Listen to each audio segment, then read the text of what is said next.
রাস্তাতে নামাজ পড়াটা একটা অভ্যেস হয়ে যাচ্ছে। আমরা জানি যে উত্তরপ্রদেশ, উত্তরাখণ্ড এই সমস্ত রাজ্যে ইতিমধ্যেই বলা হয়েছে নামাজটা নিশ্চয়ই পড়া হবে। সেটা মসজিদের ভেতর গিয়ে পড়া। আজকেও জুম্মাবার, আজকেও কলকাতার একাধিক রাস্তায় রাস্তা আটকেই নামাজ হবে, যেরকম বহু বছর ধরে হয়ে আছে। আপনার কি মনে হয় এটা কি চেঞ্জ হওয়া উচিত নিয়মটা? না, চেঞ্জ তো নিয়ম বলে কিছু নাই। কোনো কোনো সময় এটা শক্তি প্রদর্শন হয়, কোনো কোনো সময় কোনো পার্টি বা সরকার এই সুযোগটা দিয়ে মনে করে যে তাদের জন্য অনেক কিছু করলাম, তারা ওটা মনে করে। ভারতবর্ষে গণতান্ত্রিকভাবে রাস্তা কেউ আটকাতে পারে না। একসময় মুম্বাইতে হতো, উত্তরপ্রদেশে তো বন্ধ হয়েছে। পশ্চিমবাংলায় এই উৎপাতটা চলবে কিছুদিন, কারণ মমতা ব্যানার্জি এই দিয়ে মুসলমানদের বোঝাচ্ছেন তোমাদের জন্য আমি অনেক কিছু করলাম। এতে মুসলমানদের কি লাভ হচ্ছে আমি জানি না, কিন্তু বাকি সমাজের মধ্যে একটা ক্ষোভ জমা হচ্ছে এই নিয়ে। এই শহরে তো রেড রোড বন্ধ করে স্বয়ং মুখ্যমন্ত্রী নামাজ পড়তে যান। মুখ্যমন্ত্রী যদি নামাজ পড়েন, রাস্তা বন্ধ করে, কে বিরোধিতা করবে? কিন্তু এই অভ্যাসটা হয়ে গেলে পরে মুসলমানদের সমস্যা হবে। কারণ নামাজ তো মসজিদে পড়তে হয়, আমরা যদ্দূর জানি।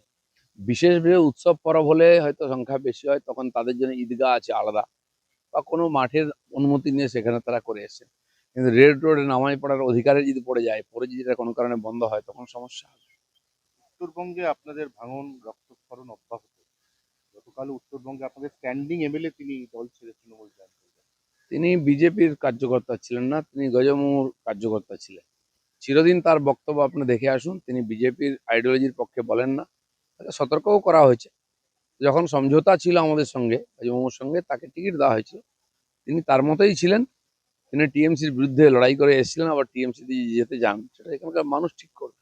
হ্যাঁ, কিন্তু ভোটের আগে উত্তরবঙ্গ, যেটা বিজেপির শক্ত ঘাঁটি বলে আপনারা বলেন, দক্ষিণবঙ্গের বাঁকুড়া পুরুলিয়ার পাশাপাশি উত্তরবঙ্গই আপনাদের সব থেকে স্ট্রং বেস। উত্তরবঙ্গ আগের থেকে শক্ত ঘাঁটি ছিল, এখনো আছে। প্রতিনিধিরা চলে যায়, কিন্তু ভোটাররা থাকে, যারা জেতায় ওদেরকে। তো তারা জিতিয়েছে, তারা আবার হারাবে ওকে, বিজেপিকেই জেতাবে। তো একাধিকবার হয়েছে এরকম। দাদা, এসআইআর প্রক্রিয়া শেষ হয়ে গেলেই রাজ্যের নির্বাচনের নির্ঘণ্ট ঘোষণা হয়ে যাবে। এই অবস্থায় আপনি, যিনি খড়গপুরের প্রার্থী হওয়ার ব্যাপারে বরাবর খুব ভোকাল, বরাবর বলে এসছেন যে আপনার খড়গপুর হচ্ছে সব থেকে প্রিয় জায়গা। এখনো পর্যন্ত কি আলোচনা হয়েছে? আপনাকে কোথায় টিকিট দেওয়া হতে পারে? কারোর সঙ্গে কোনো আলোচনা হয়নি, তার জন্য বডি আছে। জেলা থেকে নির্ণয় নেওয়া হয়, প্রদেশ থেকে, আর সর্বোচ্চ নির্ণয় হয় পার্লামেন্টারি বোর্ডে। পার্লামেন্ট বা অ্যাসেম্বলি ইলেকশনে তারা ঠিক করেন।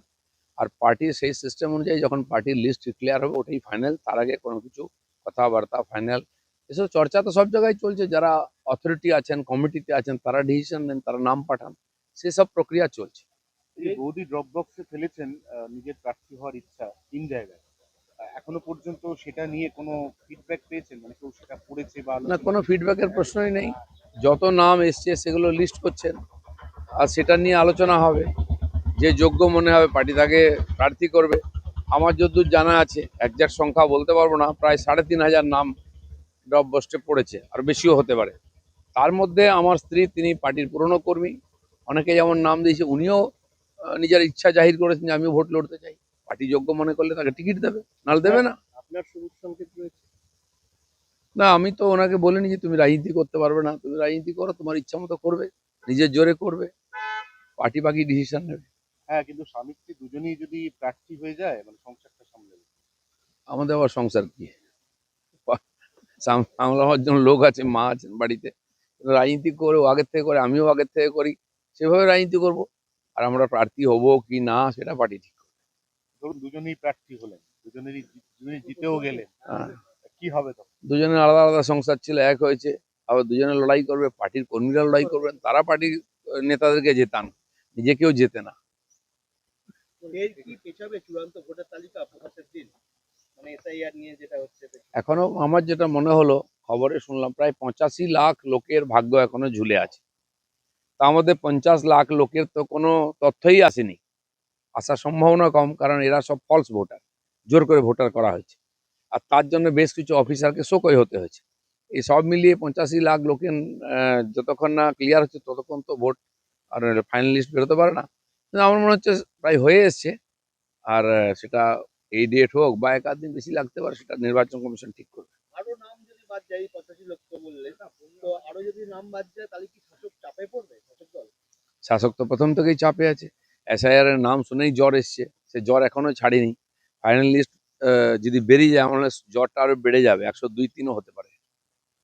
একদম। অনেকে বলছে যে নাম বাদ যাচ্ছে, এমনটা ভাবার কোনো কারণ নেই, বিশেষ তৃণমূল ভোটারেরই নাম বাদ যাচ্ছে, এটা সবারই লস। না, তৃণমূলীয় কেন ভাবছে তাদের নাম বাদ যাচ্ছে? ঝগড়া ওরা করছে কেন? কই অন্য পার্টি তো কেউ প্রদর্শন করেনি, কেউ বিএলওদের আটকায়নি, বাড়িতে ঢিল মারেনি, ভয় দেখায়নি, বিজেপিও করেনি। আর সেই জন্য ক্ষমতায় এর আগের লাস্ট যে এসআইআর হয়েছে পশ্চিমবাংলায় 2 থেকে 4 সালে, তখন সিপিএম ক্ষমতায় ছিল, আর তাতে সিপিএম এর লাভ হয়েছিল, সিপিএম জিতেছিল সেকেন্ড টাইম। তো টিএমসি কেন ভয় পাচ্ছে হেরে যাবে? আর যেমন বিহারে ইলেকশন হলো, বিহারে 65 লক্ষ নাম বাদ গেল, যেখানে সরকার ছিল বিহারের বিজেপির, আবার তারাই জিতলো। এখানে তাই হওয়া উচিত। কিন্তু মনে হচ্ছে ডাল মে কুচ কালা হয়, তাই ভয় হচ্ছে। এইভাবে লক্ষ্মী ভান্ডারের বরাদ্দ বাড়িয়ে দিয়েছে, যুব ভারতী বরাদ্দ বাড়িয়ে দিয়েছে, তাতে কি মনে হচ্ছে আপনারা কোনো চাপে পড়তে পারে? দিল্লিতে সরকার অনেক কিছু বাড়িয়েছিল, এভাবে জিতেও ছিল, কিন্তু দেখা গেল টাই টাই ফিস, ভোট হলো মানুষ শুয়ে দিল ওদেরকে। তো সেই জন্য মানুষ এত বোকা নয় যে 2-4 টাকা নিয়ে ভোট দিয়ে দেবে। টাকা নেবে, ভোট যেখানে দেওয়া সেখানে দেবে। হ্যাঁ, রাস্তাতে নামাজ পড়াটা একটা অভ্যেস হয়ে যাচ্ছে। আমরা জানি যে উত্তরপ্রদেশ, উত্তরাখণ্ড এই সমস্ত রাজ্যে ইতিমধ্যেই বলা হয়েছে নামাজটা নিশ্চয়ই পড়া হবে, সেটা মসজিদের ভেতর গিয়ে পড়া হবে। আজকেও জুম্মাবার, আজকেও কলকাতার একাধিক রাস্তায় রাস্তা আটকেই নামাজ হবে, যেরকম বহু বছর ধরে হয়ে আছে। আপনার কি মনে হয় এটা কি চেঞ্জ হওয়া উচিত নিয়মটা? না, চেঞ্জ তো নিয়ম বলে কিছু নাই। কোনো কোনো সময় এটা শক্তি প্রদর্শন হয়, কোনো কোনো সময় কোনো পার্টি বা সরকার এই সুযোগটা দিয়ে মনে করে যে তাদের জন্য অনেক কিছু করলাম, তারা ওটা মনে করে। ভারতবর্ষে গণতান্ত্রিকভাবে রাস্তা কেউ আটকাতে পারে না। একসময় মুম্বাইতে হতো, উত্তরপ্রদেশে তো বন্ধ হয়েছে। পশ্চিমবাংলায় এই উৎপাতটা চলবে কিছুদিন, কারণ মমতা ব্যানার্জি এই দিয়ে মুসলমানদের বোঝাচ্ছেন তোমাদের জন্য আমি অনেক কিছু করলাম। এতে মুসলমানদের কি লাভ হচ্ছে আমি জানি না, কিন্তু বাকি সমাজের মধ্যে একটা ক্ষোভ জমা হচ্ছে এই নিয়ে। এই শহরে তো রেড রোড বন্ধ করে স্বয়ং মুখ্যমন্ত্রী নামাজ পড়তে যান। মুখ্যমন্ত্রী যদি নামাজ পড়েন রাস্তা বন্ধ করে, কে বিরোধিতা করবে? কিন্তু এই অভ্যাসটা হয়ে গেলে পরে মুসলমানদের সমস্যা হবে। কারণ নামাজ তো মসজিদে পড়তে হয়, আমরা যদ্দূর জানি। বিশেষ বিশেষ উৎসব পরব হলে হয়তো সংখ্যা বেশি হয়, তখন তাদের জন্য ঈদগাহ আছে আলাদা, বা কোনো মাঠের অনুমতি নিয়ে সেখানে তারা করে এসেছে। কিন্তু রেড রোডে নামাজ পড়ার অধিকারে যদি পড়ে যায়, পরে যদি এটা কোনো কারণে বন্ধ হয়, তখন সমস্যা হবে। উত্তরবঙ্গে আপনাদের ভাঙন রক্তক্ষরণ অব্যাহত। গতকাল উত্তরবঙ্গে আপনাদের স্ট্যান্ডিং এমএলএ তিনি দল ছেড়ে তৃণমূল জয়েন করলেন।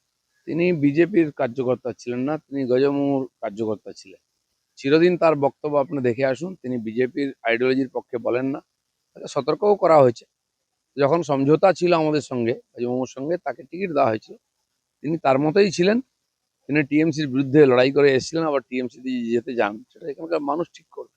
হ্যাঁ, কিন্তু ভোটের আগে উত্তরবঙ্গ, যেটা